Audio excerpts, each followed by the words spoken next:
Yeah, I told you, download it from your app store now. So Heathrow has won government backing for its third runway.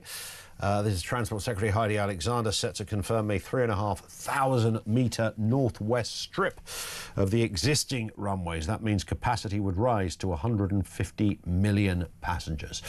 Some people are desperately unhappy with this. Often there's an environmental argument. Some will argue if you live nearby, that's more noise for us. Others clearly advance the not unreasonable notion that it's the 21st century and you want as many people in and out as you possibly can because there's money in them there aeroplane-based hills. Let's get a word from Anita Mediratta, who is an aviation and tourism expert. Anita, good afternoon to you. So this is now a big green light and it's going to happen, right?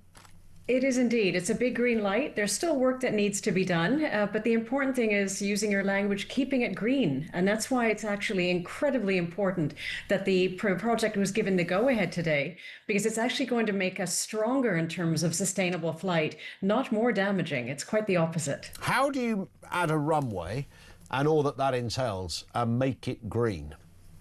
It's a great question, so thank you for that. I think it's an important one. If this runway were not being created, if the expansion wasn't happening, it wouldn't allow UK aviation, especially out of Heathrow, to change to more sustainable aircraft, which is going to happen. It's going to put in place the ability to switch to sustainable aviation fuel, which cuts emissions by 80%.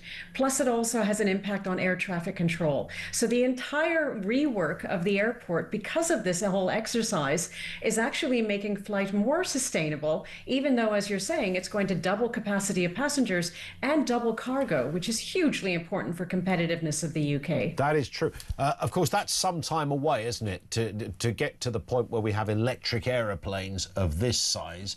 Could be decades down the line, by which time all manner of pollutants have been thrown around the atmosphere. Well, this is where the good thing is, to your point. Hydrogen aircraft is going to take time. It's not that far off, but it'll take time. But the beautiful part here is about sustainable aviation fuel. There already is the fuel out there. What we need is now airports like Heathrow, with the expansion, to bring in the facility for storage, for distribution, for usage. Because existing aircraft, it's plug and play. They can immediately use sustainable aviation fuel. And that's why I'm saying it's going to drop emissions by 80%, which is huge. So it allows us to have the increase in the amount of flights, but dropping dramatically the environmental impact. So this all works to the government's net zero plans.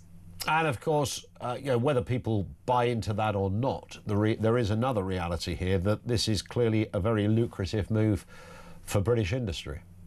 It is. It's lucrative and it's smart strategically, because we would lose a massive amount of competitiveness if we didn't open up our tourism and, importantly, the belly of the aircraft, all that cargo and trade that has a huge impact on the industry in the UK itself, as well as onward connections.